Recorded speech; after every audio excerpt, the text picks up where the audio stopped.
go live.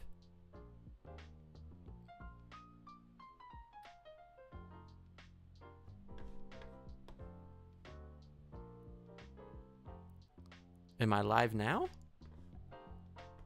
Guys, let me know if you can hear me or see me. I'm really not sure what's going on right now. This is a very not great start to late night movie talk. I'm trying to fix it. Let's see what's going on here. Okay, now it says I'm live. Guys, let me know if you can hear me or see me.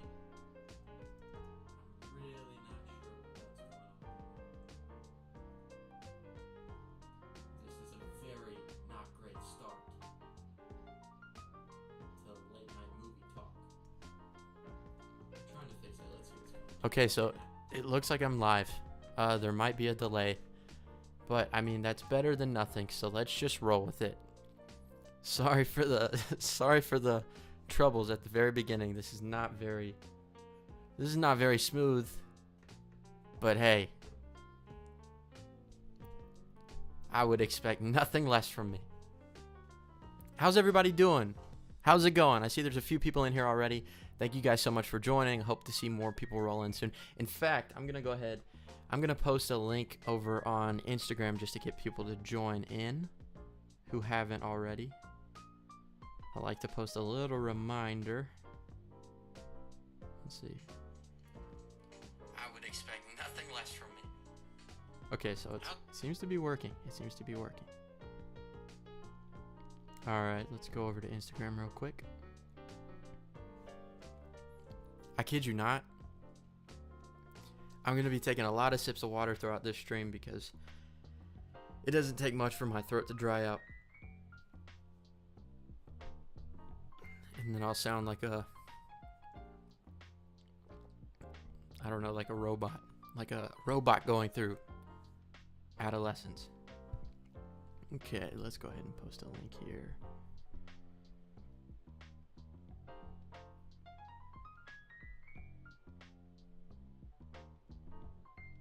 Click here to join.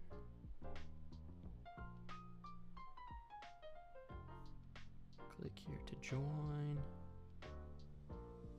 There we go. Going live.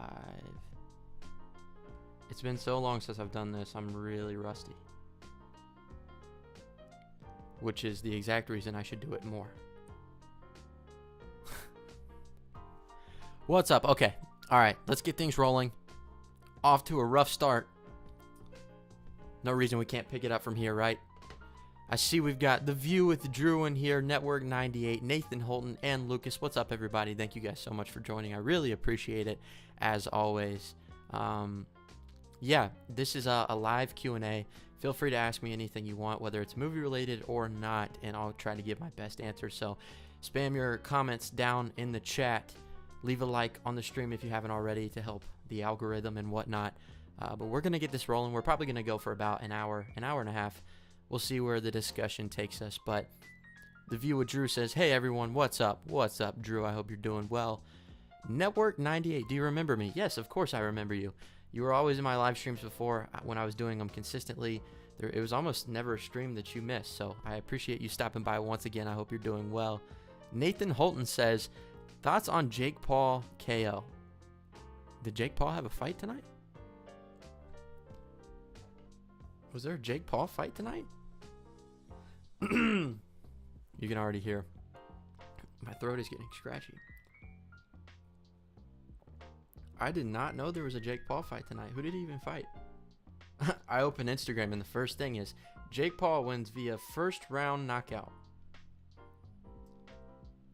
Jake Paul knocked out Ryan Borland in the first round. How do I feel about it? I mean, that's cool. That's pretty cool, I guess.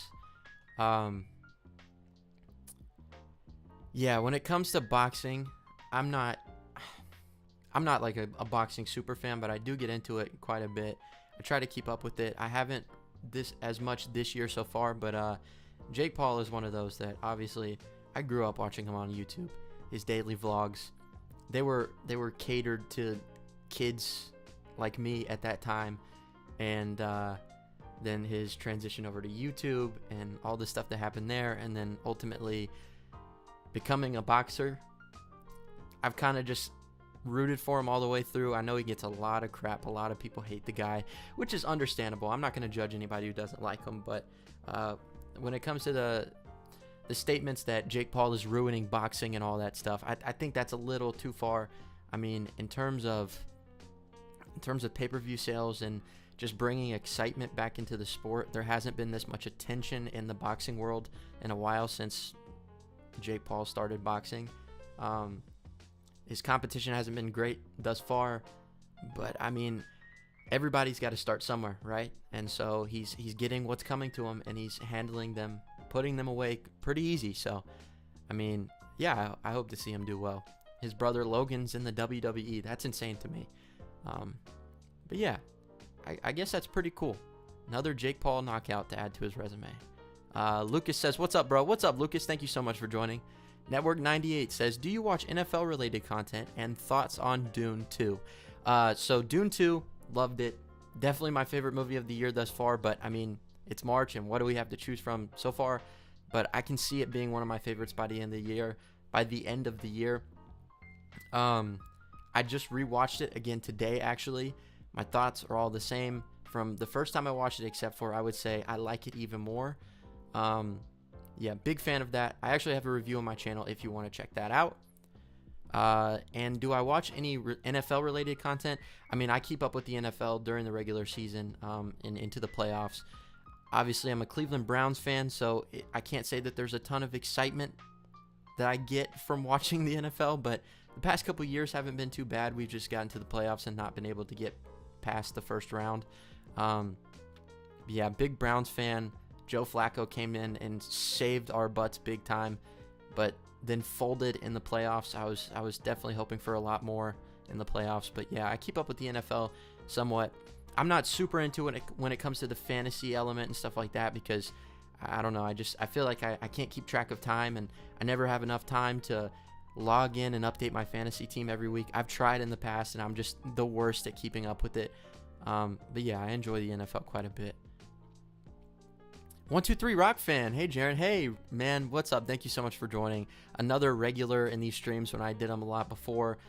I would like to do this a lot more frequently. I know I've said that a couple times, but then my last live stream was about 9 months ago. But as you guys know, if you've been keeping up with my channel, I took a little bit of a hiatus just for personal reasons, and I'm starting to get back into it slowly, trying to be more consistent, but also just pace myself a little bit. Because burnout is definitely something I've experienced in the past, but one of the things I always enjoyed doing the most was the live streams, being able to talk to you guys like this, because it's one thing if we're following each other on Twitter, or X or Instagram, and you guys shoot me a DM or we comment on one of each other's posts, but it's another being able to actually talk to you guys and interact with you guys in live time and answer your questions. So I always love these live streams, and I'm very appreciative to everybody that stops by. So thank you so much for stopping by, man.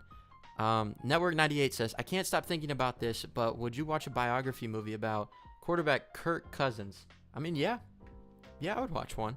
He's had a pretty interesting story, kind of coming up as the underdog, then obviously finding like routes of success, and then he suffered quite a few injuries. But I watched that show on Netflix called Quarterback, where it dove into a few different NFL quarterbacks. There was Patrick Mahomes.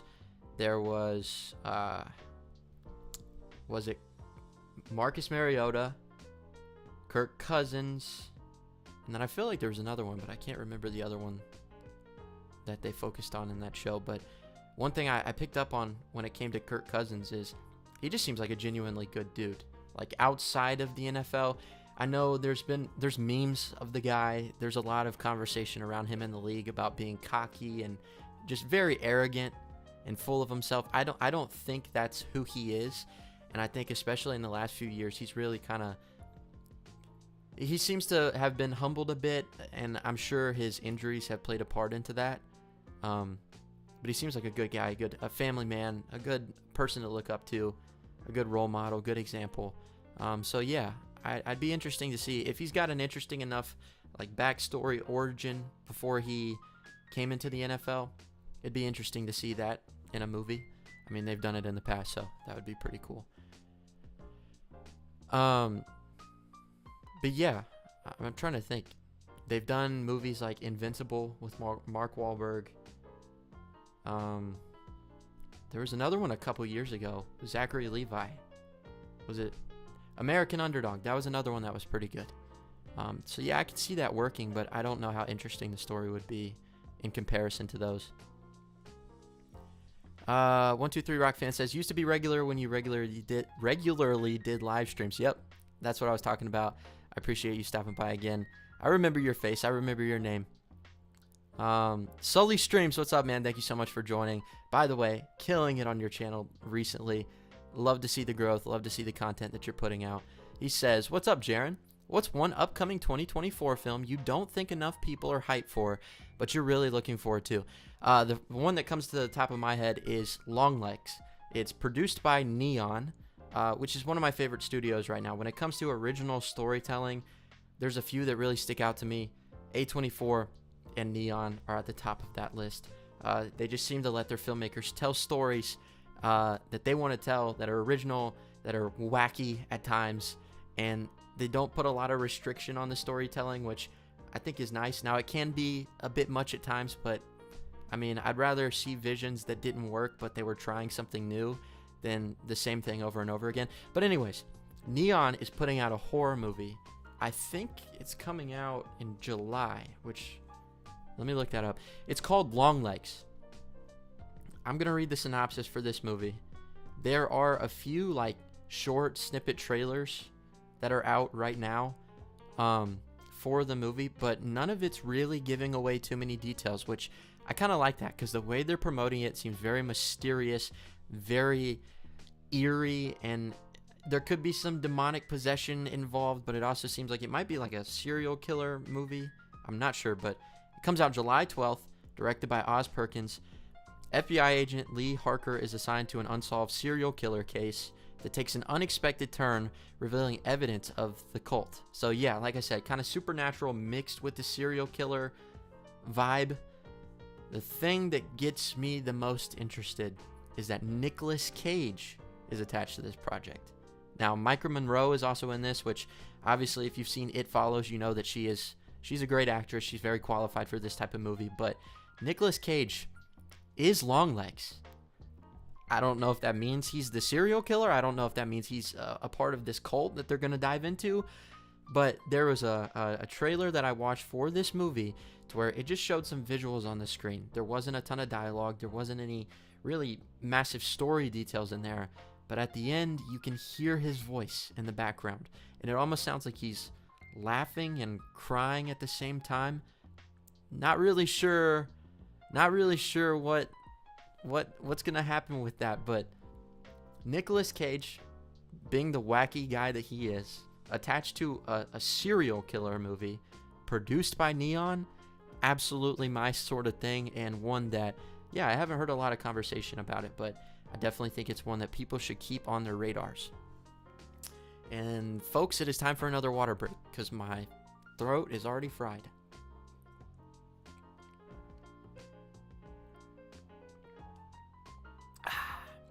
That's some high quality H2O.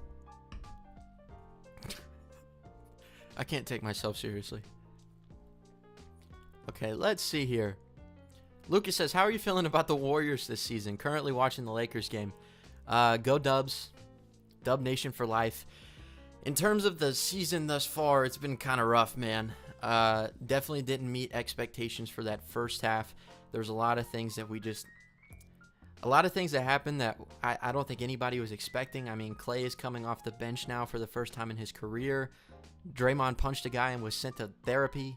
Like, it's been an eventful season and not in a good way. Chris Paul got injured.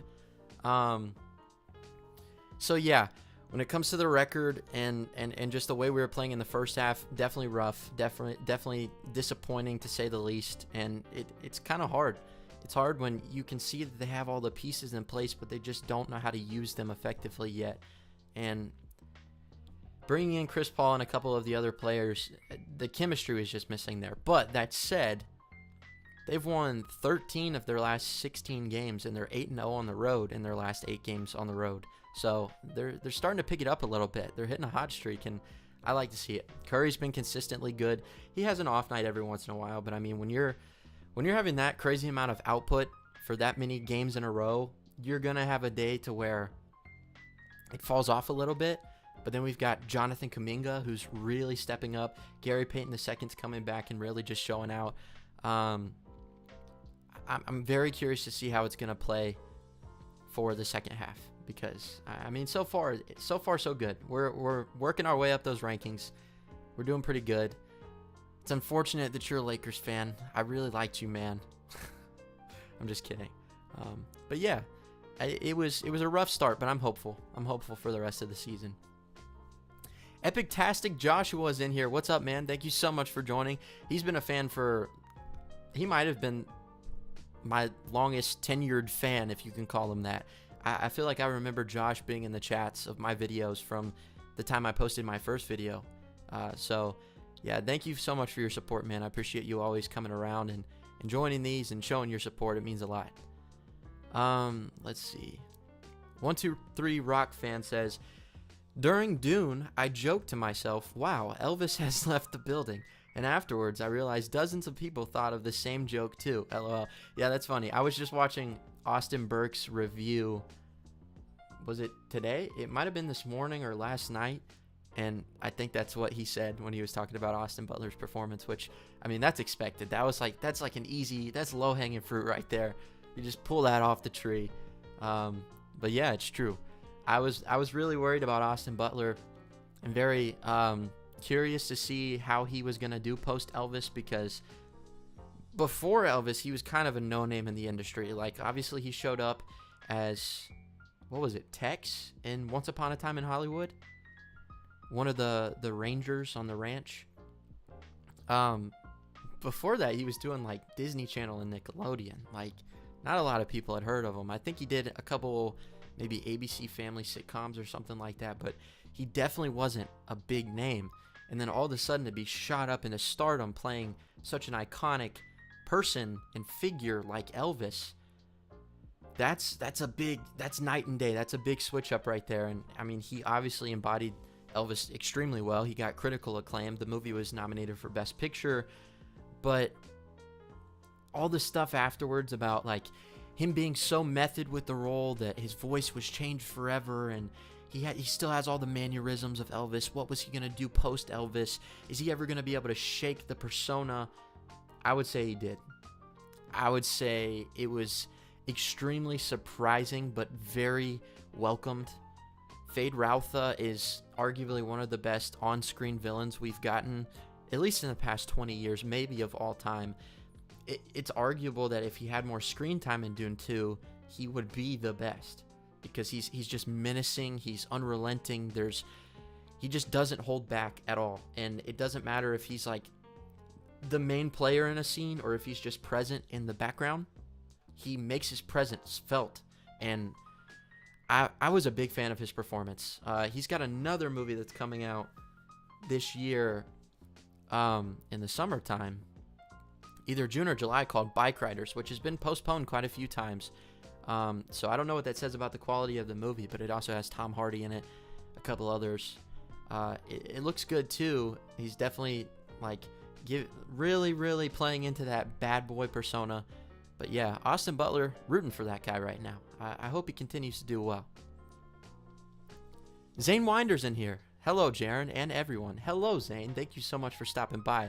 Another longtime supporter. I appreciate you, man. Austin Williams. My nephew's in here. What's up, Austin? Thanks for joining. He says, it's not going to be no Kurt Warner story, but I'd still watch it, and it was Patrick Mahomes on the quarterback show. Oh, okay. Talking about Talking about what was it? I already forgot. Kirk Cousins. Yeah. Yeah, it's not going to be on the same, I can't see it being on the same level as something like Kurt Warner, just because Warner has a very interesting story before he came to the NFL. It's an underdog story. That's why they were able to make a movie about it, because there was enough in his personal life prior to his success that was interesting enough to warrant a movie. I don't know much about Kirk Cousins outside of what he's done in the NFL. I don't know if there's anything super interesting. But yeah, I still think, I mean, if the material's there, if there's enough stuff to work with, it'd be interesting. I'm never opposed to a sports biopic. Those tend to be some of my favorites to watch. They're not always good, but I usually like to check them out. Network 98 says, how do you feel about the Stuckman controversy? Okay, this is something that's been going around on the internet for about the past week and a half. Twitter is in a frenzy about it for sure. Chris Stuckman's somebody that I've watched since I was probably about 10, 11, 12 years old. The first movie critic that I ever subscribed to, one of the few that really got me into watching movies at an early age, and one that I tended to go to hear his opinions about stuff before I ever went to see a movie, because it felt like our opinions lined up. I liked his presentation, his personality, the formatting of his videos, everything like that. He became very successful as a critic on YouTube. Obviously, he's got over 2 million subscribers now.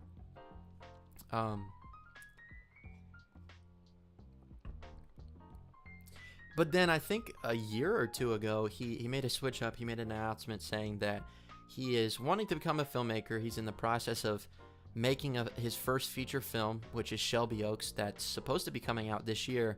And because of that, he didn't want to do anything to jeopardize his relationships with studios for future endeavors, because his current film that he's working on is independently produced. He doesn't have a big studio head over him, but he felt like making reviews about movies he didn't like would really put a negative light on him in the industry and make it harder for him to gain relationships within the industry with bigger studios if he ever got to be in a position in the future to make a film with one of those studios. So he decided, I'm no longer going to talk about the movies I don't like. I'm not going to crap on movies. I'm not going to criticize. I'm only going to talk about the movies that I enjoy, that I appreciate. And that's what this channel is going to be. It's a film appreciation channel. We're not going to be talking about stuff I don't like, only the stuff that made an impact on me and what I think you should watch too. So he made that announcement, and he's gone the last year, 2 years doing that exact thing, only talking about movies that he enjoyed and not really giving any criticisms about it, just sort of shining a light on them for what he felt worked with him and what impacted him about those movies. And then Madam Web came out, and universally hated movie, myself included. It's not good. It's laughable, but it's not good. And social media, YouTube film critics, all of them crapped on the movie, gave it terrible scores, just totally ripped it a new one. And then Chris Stuckman posts a video with Madam Web in the thumbnail, but then the title of the video says, we have to talk about this, or I have to talk about this, or something like that, something along those lines.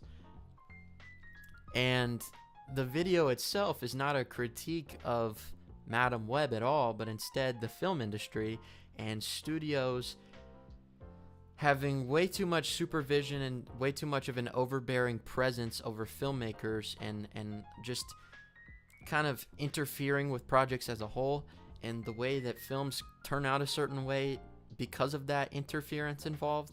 And it was really just him talking about how filmmakers need more of a path to express themselves, more freedom to express themselves, and that as long as we allow these big studio heads to have such an impact and such interference in these projects, we're not going to get the stories that people wanted to tell. So he goes on this rant, and then there's a clip that's posted on Twitter out of context, and people just went off on him saying, YouTube film critic says you shouldn't critique bad films. That's not what it was at all. It was not like that at all. They're stringing together a video that he posted a year or two ago talking about where he was no longer going to be talking about movies he didn't like, with the Madam Web thing, calling it hypocritical, and saying that, like, if you're a critic but you're not going to talk bad about a movie, you're not a critic at all. The problem is he already said he no longer wants to identify as a critic. He identifies as a filmmaker. I think the whole thing was entirely blown out of proportion. Say what you want about his stance on things, say what you want about the direction he's taken his channel with, but at the end of the day, that's his decision, and he's made it very clear. So if you don't like it, lump it. You don't have to watch. That's the way I see it. You don't have to watch. Now, admittedly, I haven't been watching his channel as much as I once did, just because other film critics I respect and appreciate and watch in the space, I go to them because they're very fair and they're very observant, and they're able to recognize both the good and the bad and kind of come to the conclusion whether or not something is worth your time. So because Stuckman lost that element of criticism, I don't go to him as often. But I'll admit, like, if there's a movie that I really enjoy or that I'm looking forward to, and I see he posts a review about it, I get a little excited because I know that means he likes it, and I know that typically our viewpoints line up. So overall, I think the entire thing was blown out of proportion. I think people put a lot of weight on something very... My camera just cut out. Yeah, so that's the downside of a Canon camera, is you can only stream for like 30 minutes at a time and then it cuts out. So that might happen a couple more times in this video. But anyways, I think the entire thing was blown out of proportion. And the people blowing it out of proportion seem to be the ones that didn't even watch the video at all. But yeah, that's my 2 cents. I think it's obvious the direction he's been going for quite some time now. He's made that clear. And if people can't see that, I mean, that's on them. That's on them. Anyways, rant over. I had a feeling I was going to get asked a question like that, because that's definitely been a very discussed topic lately. But anyways, we shall move on. Sully Stream said, "Dude, great pick with long legs. Cannot wait for that one. Nicolas Cage and Micah Monroe in a horror film seems like a winning combo to me." That's what I'm saying, man. It seems like the recipe for success. If they can capitalize on it, if it's as interesting as it looks, it could be a good time for sure. Network 99 or 98 says, "Did you hear the new Fall Out Boy song?" No, I did not. I'm not a huge Fall Out Boy fan. Sorry, Network 98. I hate to break it to you. Hope I didn't break your heart with that one. Is it good though? Should I check it out? Let me know. Austin says, "I have a hard time with Nicolas Cage with his questionable role choosing through the years." Yeah, he definitely went on a stretch to where it seemed like there was 52 Nicolas Cage video on demand movies every single year. So that's understandable if somebody can be burnt out with them. But he's also, it sucks because the amount of quantity he's put out in the past few years, it's kind of overshadowed the quality movies that he's kind of come out with in the middle of those. Pig, for example, that came out a few years ago. That was a great movie. You had, what was it? Dream Scenario from A24 that came out last year. Not my favorite movie. I'm not going to say it's great, but it was definitely interesting, and his performance was pretty solid. Obviously, I was a fan of Willy's Wonderland. Definitely a cheesy time, but a good movie. But there's still hints of greatness there. You know he's got it in him. But he's always been kind of wacky, too, to an extent. I mean, remember the 90s. Face Off, Con Air. Snake Eyes? Was it Snake Eyes? He's been wild for a while. But he's still got good performances in the tank. And Long Legs, I mean, it seems like it's going to blend his wacky, overboard, over-the-top nature with a very serious, kind of sinister plot. And I think that that's a pretty good combo. So I would say give it a shot. Give it a shot. It might surprise you. I'm hoping it does. Zane Winder says American Underdog was pretty solid. Yeah, for a sports biopic, it's one of the better ones that we've gotten in the past few years. Like I said, I like sports biopics a lot. There hasn't been a lot of great ones as of late, but that's one of the standouts. It's also a solid, like, faith-based movie, so it's good for the whole family. It's got good messaging in between, but it also tells just a pretty interesting story. Dimension Scott's in here. Yo, what's up? Thank you so much for stopping by, my friend. Another long-time supporter. Always happy to see you in the chats and in the comments. Yeah, so much. Thank you so much for stopping by. Let's see here. Zane says, as a Jazz fan, it has been frustrating lately. Love my team, but we have struggled a bunch recently. Yeah, I noticed that Colin Sexton and a couple other guys, it seems like the chemistry's kind of off there, but hopefully they can pull it together. I mean, maybe you can make a statement. Maybe you can make a statement in the second half. You still got like, what is it? 35 games to go? Something like that. Around that. They've definitely been a little underwhelming, but I see growth. I feel like they're in a period of growth right now in rebuild stage still. They've got a few core pieces, but they definitely need some work. But I'm in the same boat. Like I said, it's not been the most exciting experience to watch the Warriors this season either. Sully Stream says, updated top 3 Denis Villeneuve films after seeing Dune Part 2. Okay, let me think here. That's hard. That's really hard. That is really hard. I've thought about going through on a binge and rewatching Denis' movies just to kind of solidify that ranking. But right now, at number 3, I'll put... Ooh, what do I want to put there? At number 3, I'm going to put the first Dune. If you watch my review, you will know that I am not a huge fan of sci-fi movies. I enjoy plenty of them, but when it comes to the big blockbuster franchise sci-fi movies, they've never impacted me the same way as a lot of people. But Dune was a standout for me. And I remember watching Dune for the first time at the press screening, and I thought, this is totally my thing. In fact, in the past week, I've watched the movie again 3 more times, and it continues to grow on me. So I would definitely put that one at number 3. Number 2, I'll go Prisoners. Prisoners.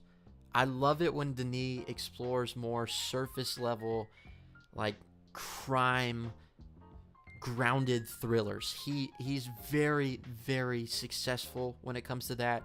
I think he's arguably on the same level as somebody like Fincher. Maybe not in the way it's put together and packaged. Like one of the things that works about Fincher so well, and in fact, right before the stream, I just finished watching Zodiac because it's the 17-year anniversary of the movie. One of the things about Fincher is not only is the writing good and the performance is good and all that, but it's got very kinetic editing, very, very pinpoint, specific editing that I don't think Denis has matched yet. But when it comes to the atmosphere and when it comes to the tone of those more serious movies, he just knocks it out of the park. A great performance from Gyllenhaal, from Hugh Jackman, Paul Dano's in that movie. Just every time I watch that movie, it sends chills down my spine, but it also makes me like super happy to be a movie fan. It's one of my favorite movies of all time. Number 1, Dune Part 2. Arguably my favorite sci-fi movie ever. I think it's one of the best sequels ever made. It did things for me on a level that I've never experienced for when it comes to cinematic theatrical experiences. And not only was it great to look at, was the scale insane. It had a score to match the grandiosity of it all. But I felt like it was very narratively rich as well. Which, when it comes to these sci-fi blockbusters, it can often be hard to balance both the narrative and the effects and the explosions and all the big eye-popping stuff on the screen. But I felt like this was a sci-fi movie that had something to say, and I really appreciated that. When it comes to blind religion, idealism, all this stuff, it just worked for me on every level. And out of all the Denis movies, this is definitely the one I can see going back and rewatching the most, and the one that's had the biggest impact on me. So that's what I'll go with. Now, my opinion could change tomorrow, but as of right now at 10:41 p.m., that is my list. Let's scroll back up here and see where we are. Austin says, see, they need to do one on Alex Smith with that horrific injury of his. Yeah, that'd be interesting. Anything like that, to where, like, if your story before your success is interesting, or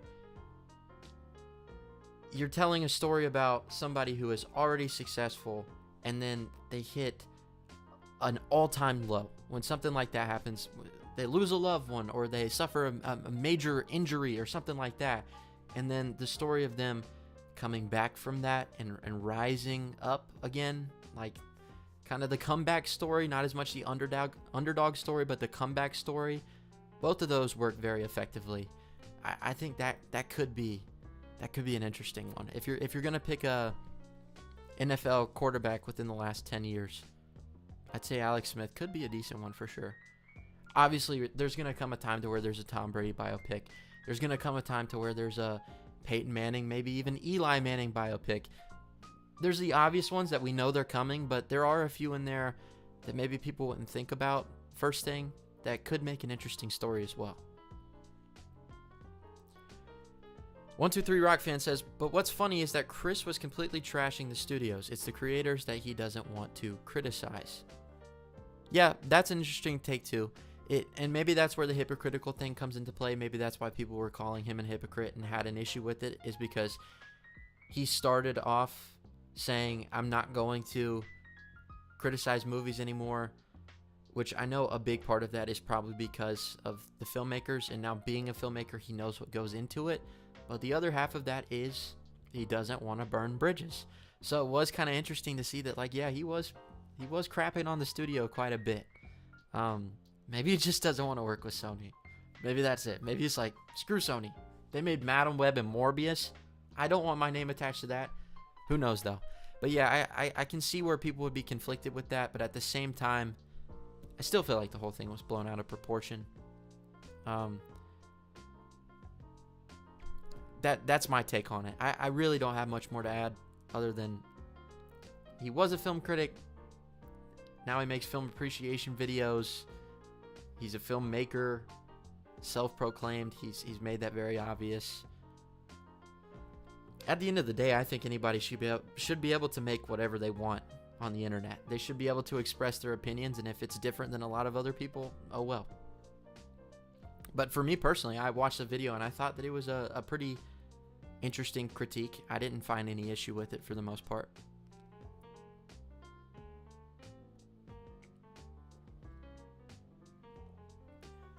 One Two Three Rock Fan said the people blowing it out of proportion seem like the kind of people who rate movies on IMDb before watching it. Yeah, it's like it's the definition of judging a book by its cover. Like, you walk into a bookstore, you see a book, and the covers maybe a color you don't like, or it's got a picture that's weird to you, and you're like, this book sucks. I'm not going to read this. It sucks. How would you know? It's like, I was talking to somebody the other day at work about Dune, in fact, and they said, I'm not going to watch that trash. It's just a Star Wars ripoff. They were giving it all these criticisms and saying all these things about it when they haven't taken the time to research it or experience it themselves, but they know all about it. Even though if you did any research, you'd know that Dune came out before Star Wars and in fact inspired Star Wars, but it's a ripoff. People are hypocritical, man. That's the world we live in. Let's see here. Network 98. By the way, thank you guys so much for all the questions. It's been really good. Continue to spam them in. Like I said, I'll be doing this for about, I was going to say an hour, but we might go a little longer. Who knows? Let's see where the conversation leads us. Make sure to leave a like if you haven't already. Subscribe, even though everybody in here right now is already subscribed, which I really appreciate that. Network 98 says, if you play, what's your favorite Madden and NBA 2K game? So I don't play a lot of video games, but Madden and 2K are like the two that I do play. I haven't played any the past couple years because honestly, they've sort of felt like the same thing repeated. My favorite 2K game in the past few years is probably, what's the year that they introduced the park? Is that 2K15? NBA 2K park introduction.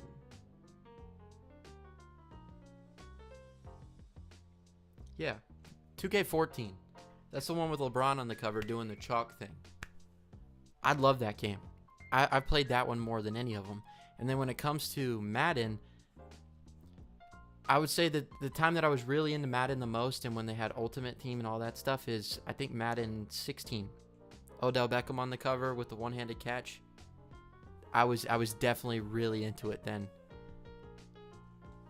But yeah, the past few years they've kind of seemed repeated, kind of recycling old material. Which, I mean, if it ain't broke, don't fix it. But at the same time, I feel like it's kind of broken. It's kind of broken. Let's see. Network 98 says, favorite Disney sitcom? Good question. You know, there's the classics in there. Sweet Life of Zack and Cody, Sweet Life on Deck. I watched those a lot growing up. What else is there? I'm trying to think. Good Luck Charlie was one that I watched. I was a big fan of that one. Wizards of Waverly Place I was a fan of, which they're rebooting that, which is insane to me. Let's see. What else was there? I feel like I'm blanking on some of them. Austin and Ally was probably the last one I really got invested in. It's, I guess, because the music, the music is still kind of a banger today. Like, I think, what was it? Not a Love Song from that show came on one of my playlists the other day, and I was like, what is this? And then I was like listening to it, and I'm like, yeah, this still works, man. This still works. But those are a couple that I was into. I'm sure there's a lot I'm blanking on, but it's been a while. It's been a while.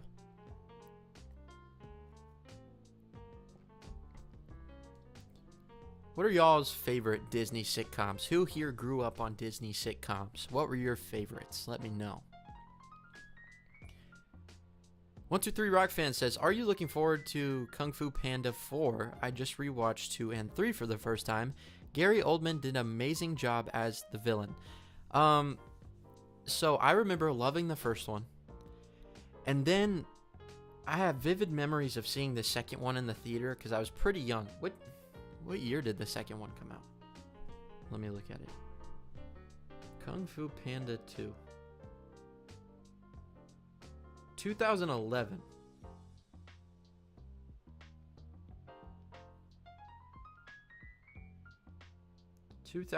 I think I was like 8 years old when that came out.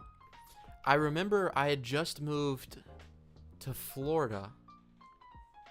Yeah, that would have been the time that I moved to Florida. Me and my parents moved to Florida, and we had moved into our new house, and we didn't have any of our furniture yet, and so we were all just kind of sitting around on the floor, not really doing anything. I think we were eating a takeout pizza, and my mom's like, I'm gonna go take you to see a movie. And we saw Kung Fu Panda 2. And I remember sitting in that theater, and I don't know if I had like a buttload of sugar beforehand, or if I drank caffeine, or what was going on. Maybe I was just restless because of the traveling we had done prior. I was sitting in that seat and my legs would not stop moving. I was like jittering and I could not stand still. I was sitting here going like this. You can't see my legs right now, but they're moving around like I'm a freaking octopus. I was like freaking out because I could not keep my legs still, and so I didn't pay attention to the movie whatsoever. Still to this day, I don't remember what happens in that movie. And then Kung Fu Panda 3, I forgot even existed until they released a trailer for Kung Fu Panda 4. I was like, whoa, what the heck is going on here? But to answer your question, am I excited for it? I wouldn't say it's at the top of my radar, but I'm probably going to check it out. Hopefully it's a good time. DreamWorks, I feel like they've been pretty hit or miss over the past few years, but they have the ability to make a quality movie. And so I'm definitely hoping that this one's good. But when you stretch out a franchise, especially like this, for that long, it tends to start to overstay its welcome a little bit. And recently it seems like the trend with these animated movies is that they're all geared towards like 4-year-olds, and the humor is just very, very immature, very lackluster. Goes over kids' heads and adults' heads. Just doesn't make anybody laugh. So, who knows? Who knows? I'm going to tilt my head around. Take these glasses off, which, spoiler alert, these aren't even real. Boop. I found them in my closet earlier, and I was like, I'm just going to wear these. I was kind of doing the Clark Kent, Peter Parker thing. But anyways, let's continue here. Network 98 says, my Hawks are terrible this year, and Trae Young got hurt. Yeah, I saw that, man. That's a big hit. That is a big hit. Trae Young's definitely one of my favorites to watch in the league, and so seeing him get injured really sucked. Are you from Atlanta, man? Are you on my ground? I know it's pretty blasphemous that I'm an Atlanta guy who roots for the Warriors, but I mean, I've been living with that crap for years. I've had to receive plenty of shade. But that's cool. It's cool to find out there's a Hawks fan in the chat. Let's see here. Network 98. I asked Film Stock Chris about Kicking It from Disney XD. That was another good one that I watched. That was a good one. He said it was Cobra Kai before Cobra Kai. Yeah. Yeah, I can see that. You had, what was it? Mateo Arias or whatever, the brother of Rico from Hannah Montana. He was in that show. Olivia Holt would be kind of like the Peyton List character in Cobra Kai. Yeah. Jason Earls, who was awesome from Hannah Montana. That's a throwback. That's a good one right there. That's a good one. I really like Kicking It. What was it like? Kicking it with you. Something like that. I remember the theme song was pretty catchy. Pretty catchy. 123 Rock Fan says, Sicario, Prisoners, and Enemy are all tied for number 1. LOL. That's a good list. Sicario's great. Enemy's great too. I think Enemy's still severely underrated just because people can't understand it. It's pretty wacky. And general audiences seem to steer away from movies that are wacky, which is understandable, but I'm a big Jake G fan, and that's a good one. In fact, I might watch that one soon. I might rewatch that one. It's been a while. Network 98 says, mine, I haven't seen Dune 2 yet, but mine would be 1, Blade Runner 2049, Dune, and Arrival. Arrival's another good one. Blade Runner 2049, probably my number 4 pick in there. There's been a lot of discourse on X, Twitter today. People getting mad at those who said that Blade Runner 2049 is better than the original. I'm one of those that thinks it is better than the original. I watched the original and I thought it was dense and not in a good way. I've tried to rewatch it before. It's just not my thing whatsoever. And Denis just really worked for me from a filmmaking standpoint. So just his way of world building and character development and just the atmosphere worked for me so much better. It was interesting to see that he was really traumatized after making the movie, saying that he never wanted to do a film within somebody else's created universe again, which I can understand because that is a big burden to carry. But I mean, he needs to give himself more credit because that movie was very good. Very good.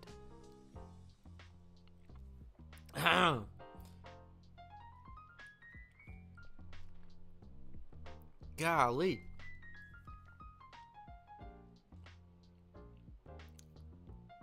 Bear with me. If I lose my voice, it's all for you guys. It's all for you guys. Also, by the way, I don't know if you noticed, I'm wearing a Film by Todd Haynes shirt. This was sent to me by Netflix. This is for the release of, it was the press release of May, December, which I have a video coming out next week where I'm going to be going into my picks and predictions for the Oscars, which are on Sunday. I'll probably be wearing the shirt because May, December should have received a lot more love than it did. And if you haven't seen that movie, check it out. That is my disclaimer That is my little advert for that movie. Let's see. Let's get back into these questions. Golly. Let's see.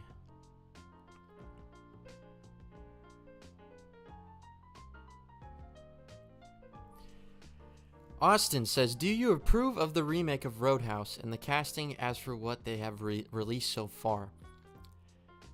When it comes to the original Roadhouse, I don't have a major attachment to it like a lot of people. It just obviously wasn't in my era, but I can appreciate it for what it is. It's cheesy, it's fun, it's over the top, it's ridiculous in every sense of the word, but Patrick Swayze was like the king of the 80s, and it was just the perfect vehicle for him to star in. When it comes to the remake,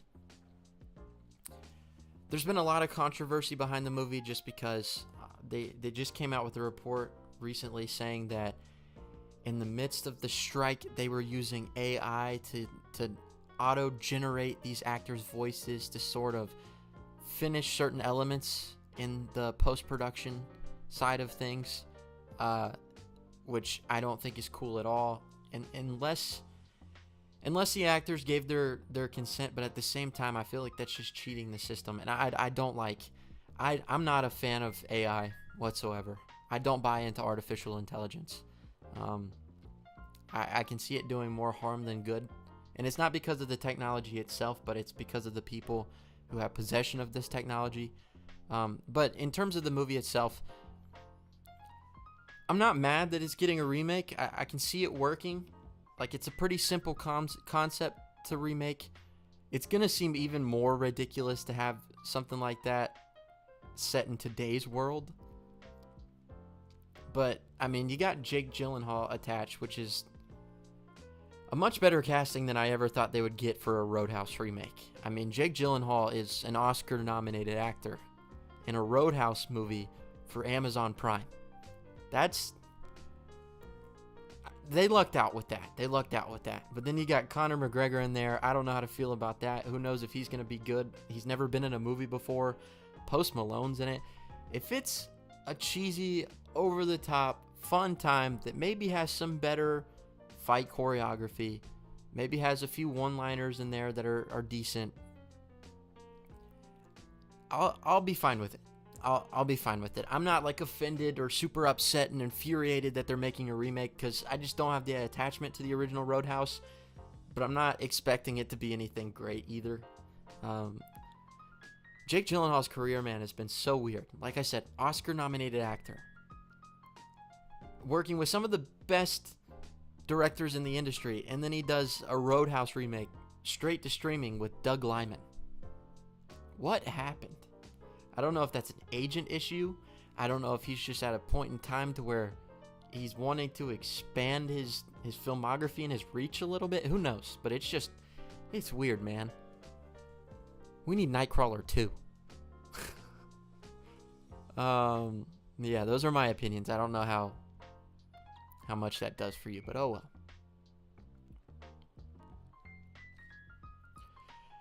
123 Rock fan says, I illustrate the posters myself. Basement scene in Zodiac always creeps me out. Yeah, the film gets progressively more creepy and unsettling, and I was very uncomfortable the whole time. And yeah, it's such a well done movie, but watching it knowing that it's a true story as well makes it that more unsettling. I am not the Zodiac killer, and if I was, I wouldn't tell you. Man, that's a good movie. Another great Jake Gyllenhaal performance. Gyllenhaal was making movies with David Fincher, and now he's an Amazon Prime Originals guy. What happened?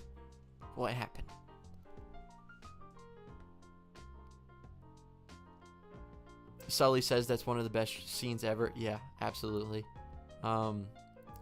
Network 98 says, the more I look at it, the Spider-Man films, non-spinoffs, I don't really dislike a single Tobey, Andrew, or Tom movie. The more I look at it, the Spider-Man films, non-spinoffs. Oh, okay. So just the standard, like, Spider-Man universe Spider-Man centered movies. I don't really dislike a single Tobey, Andrew, or Tom movie. That's not a bad thing. I can definitely understand that. I can find enjoyment in all of them, really, except for Spider-Man Far From Home. That is the only one that I just never go back to. But yeah, I mean, I think there's something that you can take away for every single one. I mean, Tom has been great for this generation, and he really embodies the persona of a teenager a lot better. Tobey, I mean, he was just part of a revolutionary time for the superhero genre, and really just kind of bringing that to life. If it wasn't for movies like Blade and for Sam Raimi's Spider-Man trilogy, we probably wouldn't have half of the MCU we have today, or DCU, any of that stuff. They really just revitalized that genre and made it work. There's a lot of stuff to love about that. And then Andrew's my favorite. Andrew doesn't get a lot of love, but I think when you look at it, there's a lot of stuff to appreciate about those movies too, whether it comes to the visuals. I think Mark Webb found a way to make those movies feel very personal and relatable and really connect with the audience on a human level. I think Peter and Gwen's chemistry in those movies are unmatched. I think they are definitely the best couple out of all three of the Spider-Man portrayals. They have the most... I can buy into their chemistry more than any of the others. Even Tom and Zendaya, who are dating in real life. Andrew and Emma Stone were dating in real life. As my camera cuts out again. Hopefully that's the last time. But yeah, I mean, there is stuff to appreciate about all of that. And when you can look at all of them, and even if you have your preferences, still see the stuff that works about all of them, it just makes it more enjoyable. I mean, who really wants to watch a movie and just critique it? Just pick the crap out of it, nitpick the crap out of it, every single detail. It just makes the entire experience less enjoyable. So, yeah, I can definitely agree with that. There's something to take away that's enjoyable about all of them. Sorry again for my camera cutting out. Just so you guys know, I am investing in a new camera. I'm saving up for one right now. I'm hoping to get a Sony camera that will definitely improve the streams, hopefully more high quality, but it supports live streaming, so you can hook it up directly to your computer and use it as a webcam, and it doesn't have any latency, it doesn't have the cutoff or anything like that. So yeah, I'm slowly but surely making improvements to these streams and for the flow to be a lot better overall. But until then, I appreciate you guys bearing with me. Let's see here. Network 98 says, nice picks, Madden 16 and NBA 2K14 are great picks. Thanks, man. Yeah, I mean, I think they're universally loved. I think we can all agree that that was a time to where it seemed like they were being the most experimental, but also like just really delivering on the content, the in-game stuff, the online stuff, all of that. It was just a prime time to be a sports game fan. I'm excited that they're bringing back college football. The NCAA college football games, that's been such a long time coming. NCAA Football 14 is one of my favorite games to play. And it feels like it's been long overdue for them to return that. But with the NIL deals and all that stuff, it makes sense that it's returning. And I really hope that those games are good. I have a lot of good memories with the old ones. Let's see. Catching up here. 123 Rock fan says, Girl Meets World was surprisingly decent. Yes, I agree with that. Actually, in fact, that is one I think I turned on on a whim a couple months ago and watched with my mom. I was like scrolling through Disney Plus, I saw that and I was like, hey, let's check this out. And it's insane the amount of maturity that is packed into that show. Now it's still wacky and goofy and over the top, but it still has those same themes incorporated throughout that make it good for the whole family. The same thing that Boy Meets World had. That's why I like Boy Meets World so much, is it's not just a kid show, it's a family show. And Girl Meets World might be the actual last family show that Disney Channel ever made. So that's a good one. That's a good one to point out that I missed earlier. Like I said, I knew there was going to be a few that I was just not thinking of in the moment, and that's definitely one of them. 123 Rock Fan says, I grew up watching Lizzie McGuire and Even Stevens, two classics. I watched Lizzie McGuire a lot. Never got into Even Stevens as much, but it wasn't bad. It wasn't bad. Let's see, how many people are in here right now? I don't know if I can see. It says there are 10 watching right now. Thank you guys to everybody who's still in here, who stuck around. We're going on a little over an hour after a rough start. This has been a pretty fun stream, I must say. So thank you guys. Zane says, I was more of a Nickelodeon kid compared to Disney.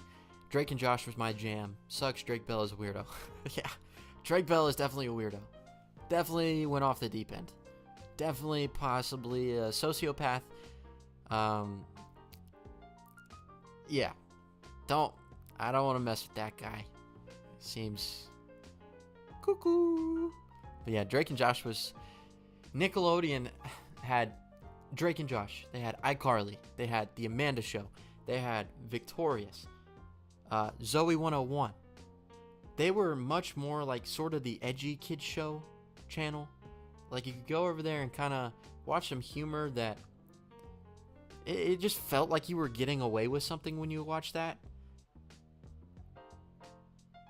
Like, I remember it being a big deal that all the characters in that show said G-O-D instead of oh my gosh. Like, I thought I was watching an R-rated movie. Like, it felt wrong, but I loved it at the same time. I don't know.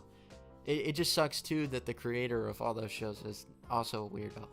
Also, Dan Schneider, messed up dude. Messed up dude. But he produced some bangers in the early 2000s, that's for sure.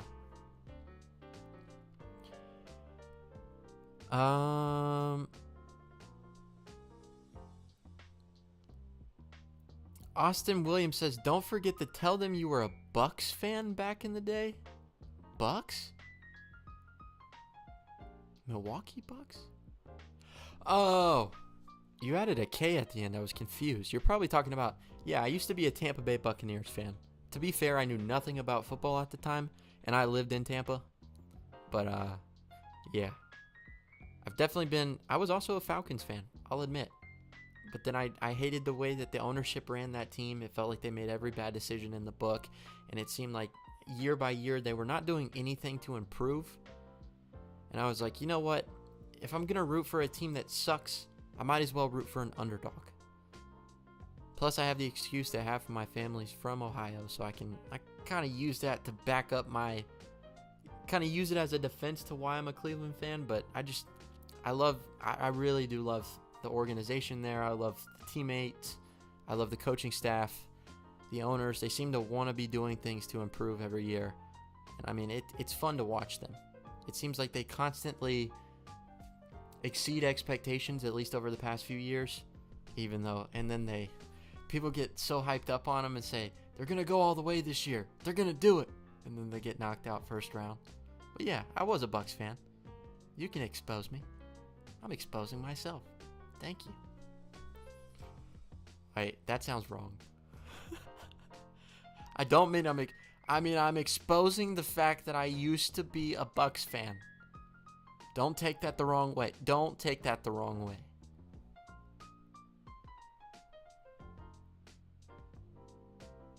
Let's continue.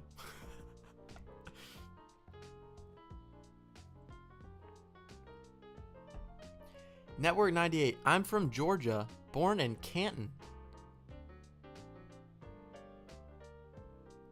There's a good chance that we've met. There's a great chance that we've met. Wow, that's cool. That's like right around the corner. That's pretty cool. Let's see. He said Jack Brewer would be an elite Cobra Kai character. That was the name. Yeah. The lead of Kicking It. Jack Brewer in Cobra Kai, he'd probably whoop all their butts. He'd probably kill them all. I mean, like, actually kill them. Like, he's so elite that he might, like, go all the way and, like, do something crazy and end up killing those guys. That's insane. Yeah. That's what they need to do. 2025, Cobra Kai Kicking It crossover. Confirmed.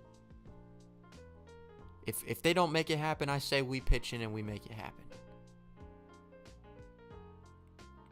Mike's Reviews and Analysis. Brother. What's up, man? Thank you so much for stopping by. Hope you're doing well. Appreciate it. Love keeping up with your content. I especially love reading your reviews over on Letterboxd, which if you guys aren't following me over at Letterboxd, you can find me over there at JWillMovies, or just search up my name, Jaren Williams, and you'll find me. I log all the movies I watch over there. But yeah, how you doing, man? Thanks for stopping by. Let's see. Vegan Dude, thank you so much for watching. He says, have you seen Iron Claw? Yeah. I've seen Iron Claw, and I've cried to Iron Claw, too. Definitely, probably the biggest snub of the Oscars this season, just award season in general. That movie's walking away with 0 awards recognition. And I think that is a mixture of poor marketing by A24, as well as just releasing it in a competitive time, kind of going under the radar. And it was around the holiday season where there wasn't a lot of people going to the movies.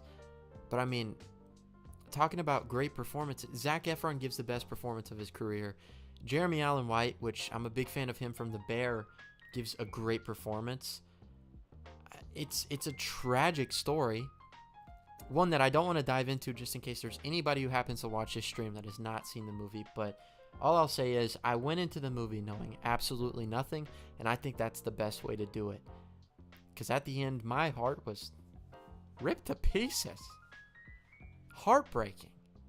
Devastating. But one that I'm eager to watch again. I want to see it again. Yeah, I love that movie. It was one of my favorites of the year.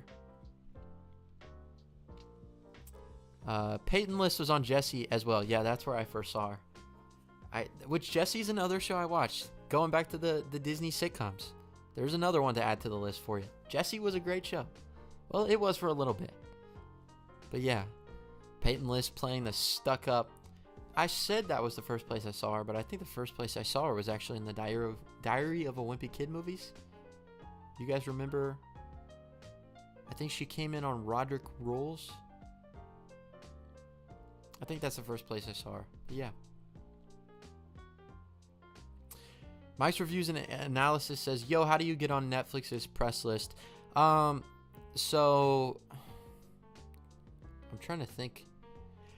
I was reviewing like every Netflix movie that came out at the time. I think it's just mainly about building your consistency and just kind of getting your following up a little bit. I know they had like a requirement. You had to have at least 1,000 subscribers. I don't know if it's the same now, because I've seen some creators who are reviewing Netflix stuff early who haven't even gotten to 1,000 subscribers.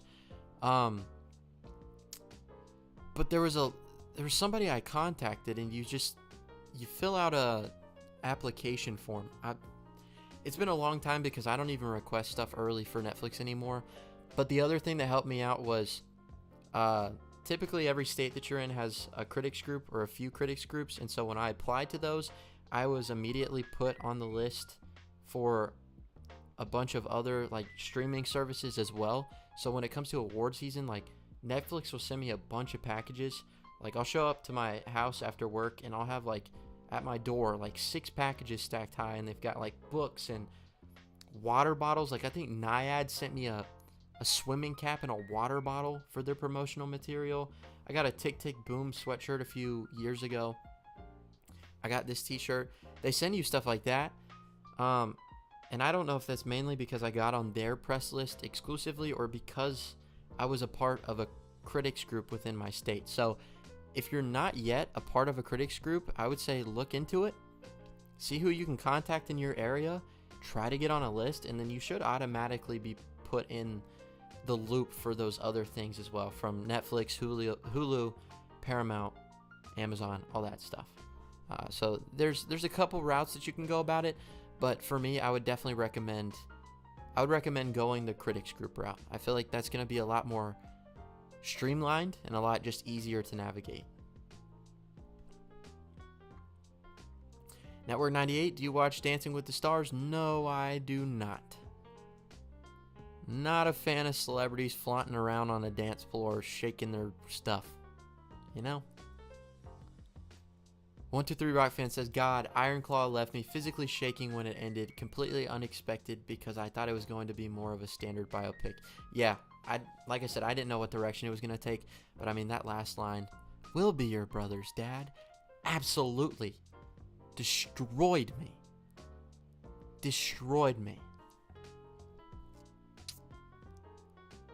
More people need to watch The Terminator so they can just learn that AI ain't good for us. LOL. Yeah, I mean, hey, if this world ends up getting destroyed by killer robots after James Cameron literally made, what was it, 2 movies? Did he make Rise of the Machines? After James Cameron made a franchise about AI taking over the world, it's our fault. He warned us and we didn't listen. AI is no good. AI is no good. Don't mess with that stuff. Did you check out Megamind 2? If you haven't, don't. It's so boring. Yeah, I haven't, and I wasn't planning on it. Just not my thing. I like the first Megamind, but I could just tell, first with it going straight to Peacock, and the second, just none of the original cast is returning, the writers aren't returning. It being like a spin-off that was going to connect to a TV series, it just, not my thing. I'm learning to be more choosy with the films that I watch. Not because I don't want to watch bad stuff or I just want to watch the Oscar contenders. No, just it's obvious sometimes that there are movies that are made by a committee or just with zero effort that I just don't want to give my time to. What's your favorite X-Men movie, specifically from the mainstream series, so excluding the Wolverine solo movies and Deadpool?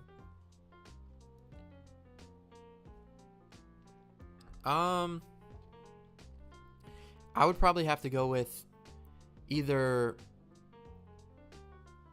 X2 or X-Men First Class.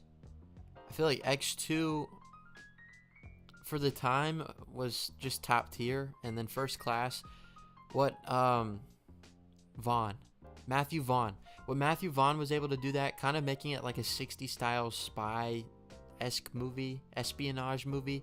I just really like the direction it took it with that, and the cast is good. As you get into the later sequels, I feel like they got a little bit too bombastic for my liking, and it lost some of the appeal that worked for me earlier on. X-Men's never been one of my favorite comic book franchises, but there are a few decent ones in the mix. It's tough when you exclude the Wolverine solo movies and Deadpool, because I mean, Logan and Deadpool would probably be my top 2s.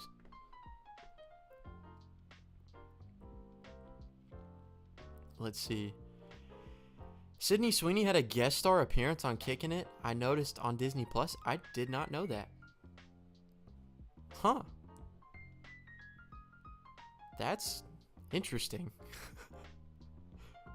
I wasn't sure. I honestly thought the first thing she ever did was Euphoria. Kickin' It? She was on Kickin'.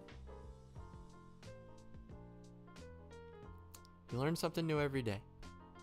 Lab Rats is pretty lit too. That's another good one. You guys keep pulling them out. Josh Peck's "Hug Me, Brother" was always hilarious. Yeah. I did that with a lot of my friends growing up. They didn't like that very much. They weren't the hugging type. Jesse was my go-to back in the day. Yeah, that's one that I watched, especially when it was on. My favorite character was Cameron Boyce. So it was really devastating as a kid hearing of him passing away. But yeah, at the time of the show being on, it was right in that sweet spot for me. It was like right as I was starting to mature a little bit. The humor was a little bit more mature than stuff I'd watched previously, but still goofy enough. But yeah, kind of derailed, and they did that Bunked spin-off that wasn't very good, and then around that point is when I dropped off from the Disney stuff. Let's see here.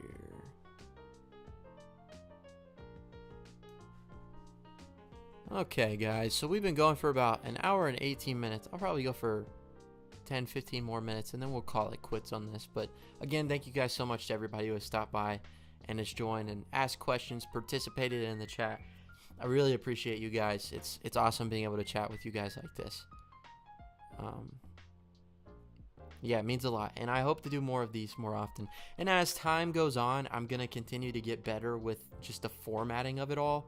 Hopefully, like I said, I'm working towards a new camera, but I also maybe can start including some more graphics and make it feel more like a produced late night live show. But there's nothing wrong with the simplicity of this either. I kind of like this. Hope you guys too. Hope you guys do too. Hope you guys don't mind my word splurges from now and then.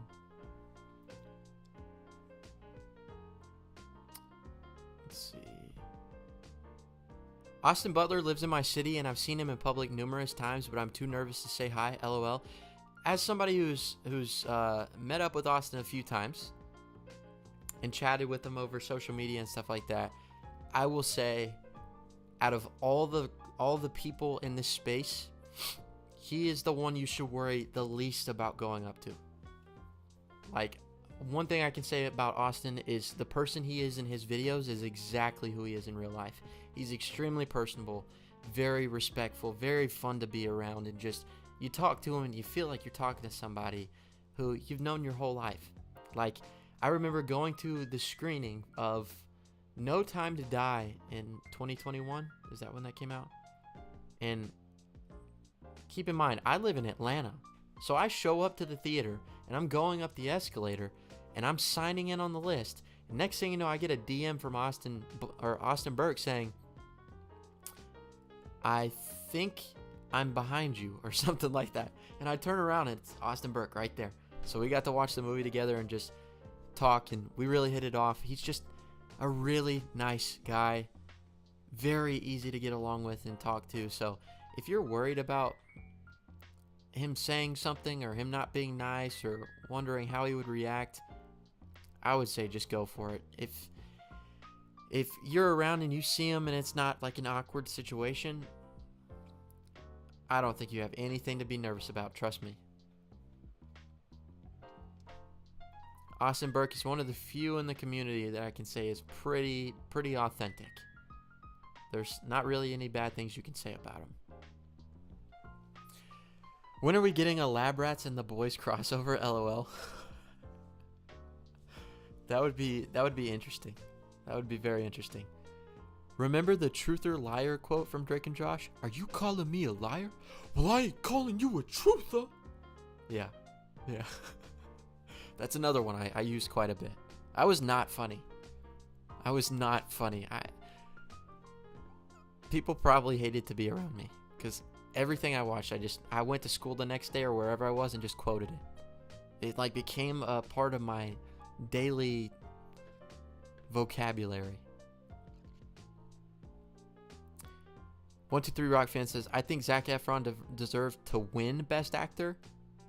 Dang, that's high praise.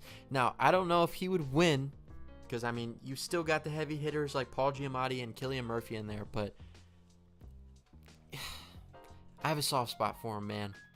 I think in the back of my head, there's a part of me deep down that wishes he would win, but I mean, he at least deserved a nomination, if nothing else. He at least deserved a nomination. It is absolute insanity that he didn't get recognized at all. Now he's going to do the Ricky Stenicki comedy or whatever it is.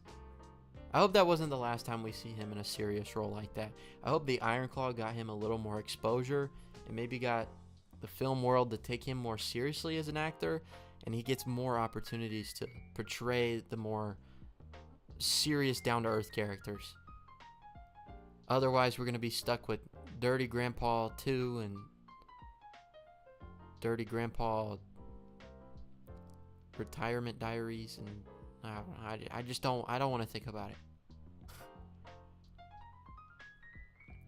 Let's see. But why were the Iron Claw guys in tighty whities? It was just the time, man. It's telling a true story about wrestling back in the day. They wore that stuff. Heck, they still wear that stuff. That's the wrestling thing. That's their attire, you know? Let's see.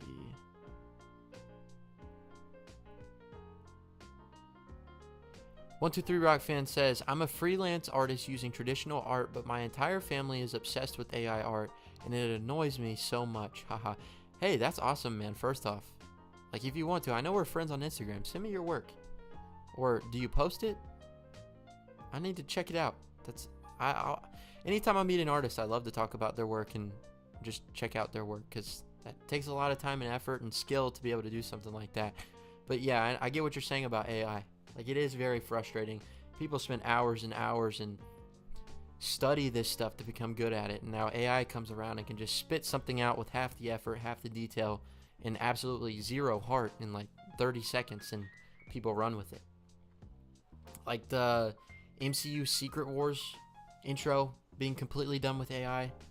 When I heard that, I didn't even watch the show, which, in hindsight, I mean, I wasn't missing much anyways, because apparently that show was not very good. But yeah, it doesn't sit well with me. It really doesn't. Everything revolving the strike too, it just really rubs me the wrong way.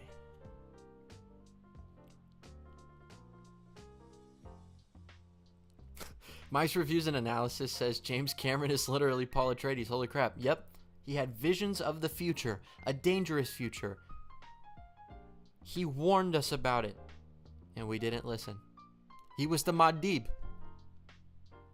Lisan al-Gib. And we spit in his face.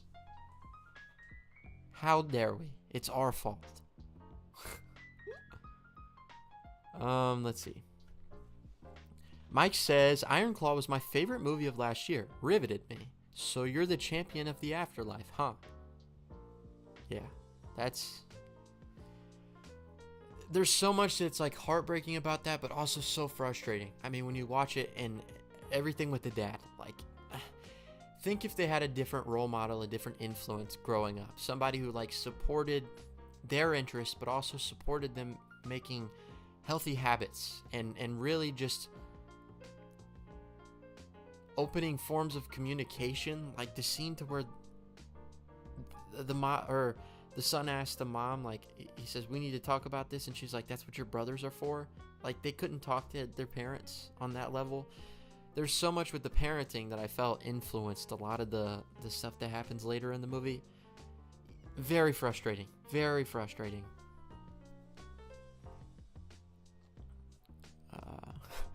Sydney Sweeney on SNL in T-minus 9 minutes. Which I'm not sure when I got that message. So she could be on now. Everybody, what are you doing watching my stream? Go watch Sydney Sweeney on Saturday Night Live. Much better use of your time. I wonder if she still thinks she's in the MCU.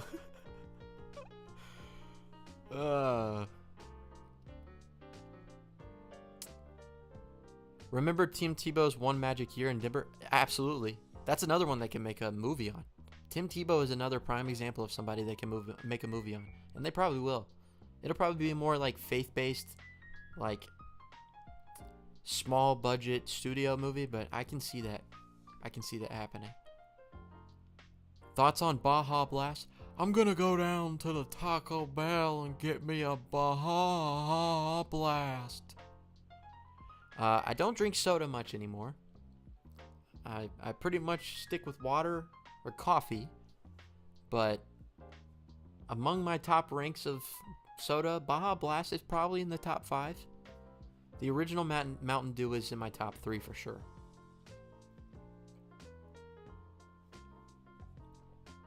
What music are you listening to? I've been listening to a lot of alternative pop rock like Wolf Alice and the Backseat Lovers. I can pull up my Apple Music and kind of... There's a playlist now that it's called Replay 2024, so every week they update like your most listened to tracks. I've got some Noah Khan on there, which if you guys haven't heard him, he's pretty big right now, and one of my favorites, if not my favorite at the moment. Forever by Noah Khan's good. Dreams by Fleetwood Mac. I've been listening to a lot of Fleetwood Mac. James Taylor, Don McLean. Let's see. Billy Joel, the Beatles. I've also got a fair amount of Joni Mitchell's in there, Zach Bryan. I've also got a fair amount of film scores. Big on the Hans Zimmer right now, but also Ludwig Göransson for Oppenheimer. I think for about a month straight, I was listening to that score to go to sleep.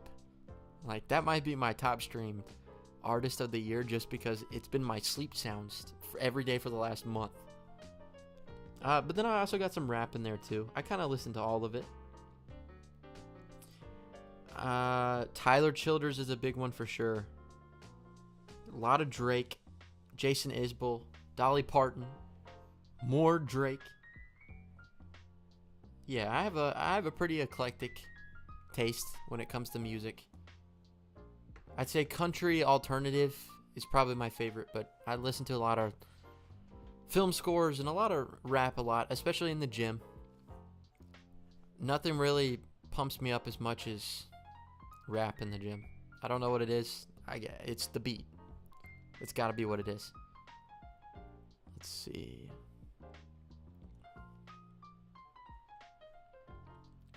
Are you a Jordan or a Bron guy? Even though I'm not a fan of the debate, but who do you rock with as the GOAT? Jordan all the way. Not a LeBron fan. There's a quote in Dune which stuck out to me. I don't know how to pull it up. I forgot exactly what it was, but it was pretty much saying, like, he was talking about wanting to be a leader, and it's not somebody who calls himself a leader is typically not a leader. It's just like saying, as my camera cuts out for the third time, that's great. But anyways, it's just like, if you have to say you're the greatest of all time, it's arguable that you're not the greatest of all time. That's said with your actions and your accolades and the way you carry yourself. And I hate the way that LeBron has just roamed around calling himself the king and saying that he is the GOAT. Like, that doesn't swing with me. I'm not a fan of that whatsoever. The ego attached to it all. Never been a fan of that. Jordan, I mean, aside from points, I mean, he's got more rings to back it up. That's the biggest argument I can say. Who has 6 rings? Who has 3 or 4? Jordan, undefeated in the playoffs. Or not in the playoffs, but in the finals. Yeah, I'm not a fan of LeBron. Not a fan at all.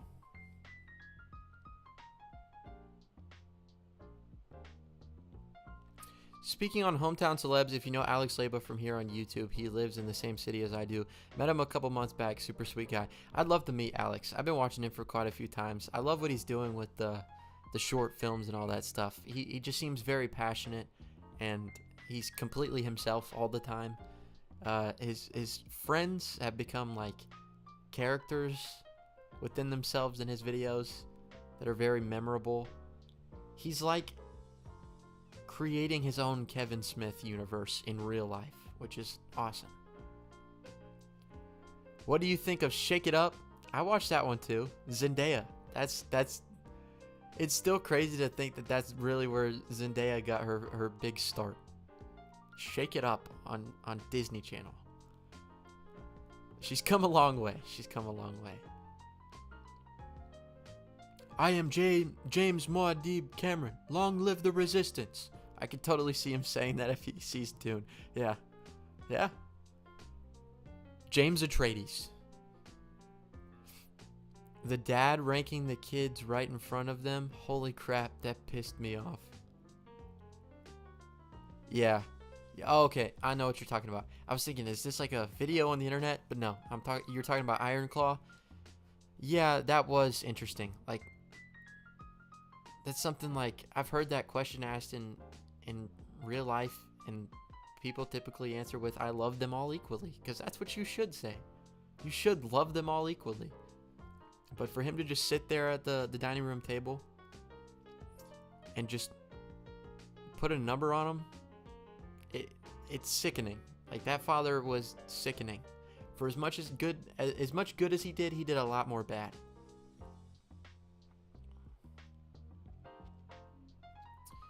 Let's see. Have you heard of The Craving Joke, the fake movie by Taco Bell with Joe Keery? Yeah, I think I've seen a couple trailers for that. I like the way Taco Bell does their marketing. They're pretty smart. 123 Rock Fan says, I'm seeing Noah Khan in Kentucky soon. Super jealous. Super jealous.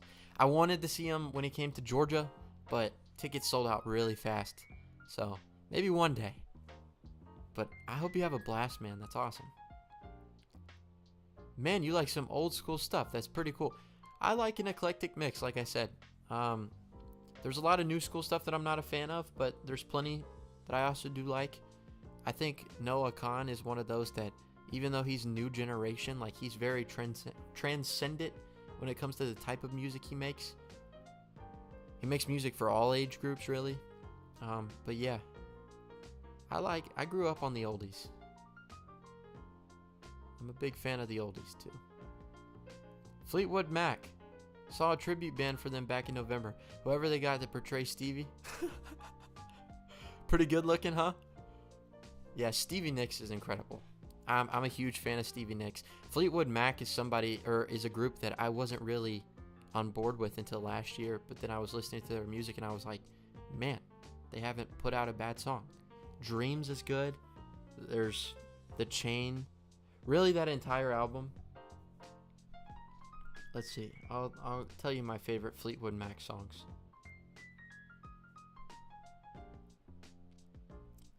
Landslide. I like their version of Landslide a lot better than the Dixie Chicks, or the Chicks, sorry. Everywhere is good. You Make Loving Fun. Rhiannon. That whole album, I'm telling you, that album is insane. Might be one of the best albums ever made. Is that Rumors? What is that? Yeah.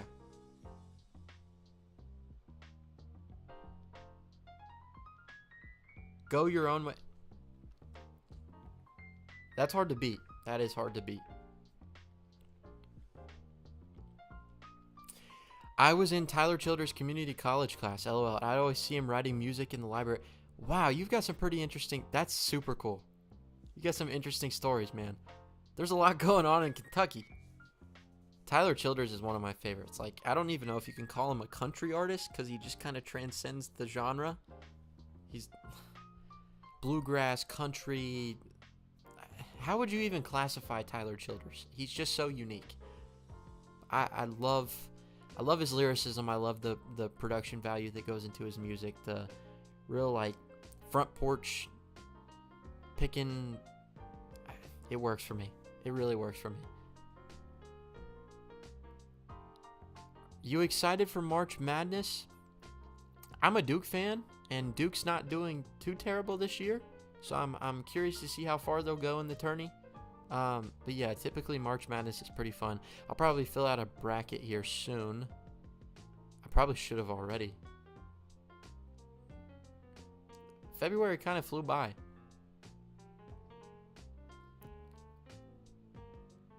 One23 Rock Fan says, Jaren, I sent you a pic of my favorite commission I did on your DMs. I'll look at that right now.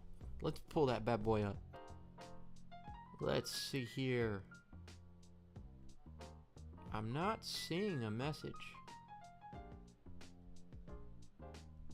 1, 2, 3. Let me see. Did you put it on my other?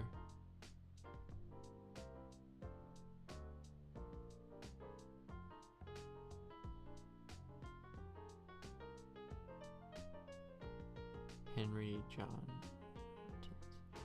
Which one was it, man? Here, I'm just going to look at your profile, okay? Because it comes up with a link, and I can't see the exact one that you're talking about. Holy cow. Oh, man. Dude, you're good. This stuff is incredible. Absolutely. I don't know which one's my favorite. The Harry Potter one is pretty spot on. I don't know if you guys... Come on. Here, what if I decrease the brightness on my phone a little bit? Can you see that? Guys, that is incredible. He's got a lot here. Little cat action there. Doctor Strange. This stuff is very, very well done. Very well done. Good for you, man. Keep it up. This is incredible. I love that. I'm gonna give you a follow right now. In fact, everybody go follow Art by Henry 360. Go do it. Henry with an I at the end. Keep doing what you're doing, man. I'm really that's super impressive. That's awesome. Let's see. I'd take Kobe over LeBron all day. Yeah, Kobe is my favorite athlete of all time. I would agree with that. Darkroom Reviews. What's up, man? Thank you so much for stopping by. I hope you're doing well. He says, are you a fan of Post Malone? Yes and no. I like him as a person. I like his personality. Some of his music a little too poppy for me. The stuff where he ventures off into like more alternative, that's the stuff I like. But I do vibe with like Sunflower from Into the Spider-Verse. He's a little hit or miss for me though. Eddie's Films and stuff. Yo, what's up, Jaren? Just got back from Dune 2. What's up, Eddie? Thank you so much for stopping by, man. I hope you're doing well. How did you like the movie? I hope you liked it as much as I did, because I freaking loved it. Won't Go Back Again is really good. Another great song. Rank the wrestler actors. Cena, The Rock, and Batista. I think Batista is, without a doubt, the best one. Then, honestly, I would put Cena over The Rock. I think I would put The Rock in last place. I've never really vibed with The Rock. I think he's pretty stale. The only... you know what my favorite Rock movie is? The Game Plan. That's saying something.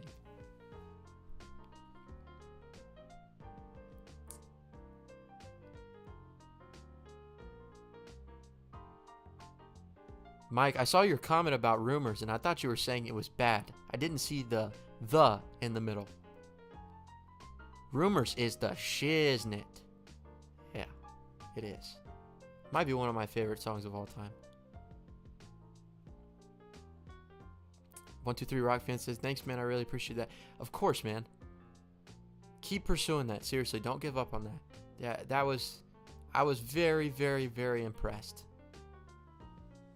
Like sometimes, have you ever met somebody to where they show you their art or they tell you something they're passionate about, and then when you see what they're working on, it's just not great. But you feel like you gotta be like, yeah, keep going, There was no pity behind that. Like that was just really solid. That was really, really good work. I'm a fan. Consider me a new fan. Quick band recommendation: Eagles of Death Metal.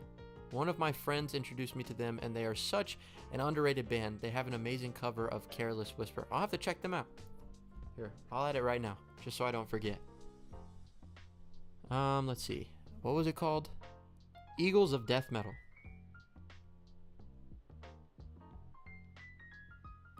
And the song was... oh, it was a cover of Careless Whisper.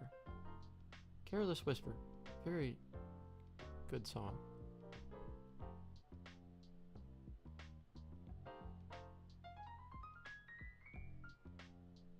I might have to look up Careless Whisper on YouTube because they don't have it on Apple Music. But maybe they do.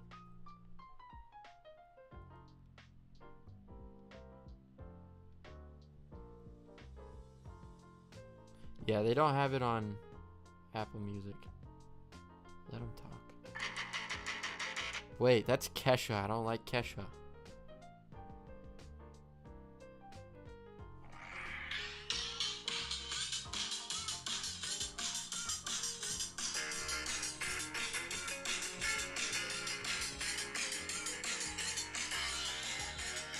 Okay, I don't want to get copyrighted. That would sound pretty cool, though. I'll listen to that.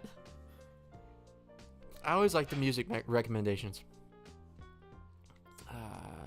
Look at everybody showing support in here. Just dropped the follow. Thank you guys for showing him some support. That's awesome. That is awesome. That's what this community is about. Not just supporting me, supporting each other. I love that. Let's see. So it looks like we're coming to the end here. Looks like we caught up the chat for the most part. One more quick thing I do want to say. I was sent these.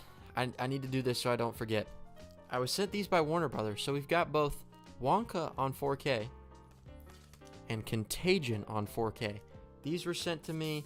They are out now. You can purchase both of these. Walmart, Amazon. I almost said Best Buy, but no more. So if you're interested in either of these movies, they are available now to check out. I did want to say that. Give a shout out to that. Thank you to Warner Brothers for sending those my way. But anyways, as always, guys, again, thank you so much for watching this live stream. Thank you for joining, for participating, for asking these questions, and just having a good old time. This has been a very, very fun hour and 45 minutes. We went for a lot longer than I thought we even would. And like I said, thanks for sticking through the rough start. As I do more of these, I'm going to start to learn more things, and hopefully the process will be smoother. The experience will be more smooth for you guys, and we'll continue to build this audience so we get more interesting viewpoints and questions in the mix. But thank you guys so much, as always. It really does mean a lot that you guys support me the way you do, and that you show up and you participate, and I just love the community that we're building over here. But yeah, I really appreciate it. Until next time, I think I'm gonna head off of here. So 123 Rock Fan, Mike, Zane, Darkroom Reviews. Who else is in here? Let's give the shout outs. Eddie's Films and Stuff. Network 98. Austin Williams, my nephew. Vegan Dude. Everybody that joined tonight, thank you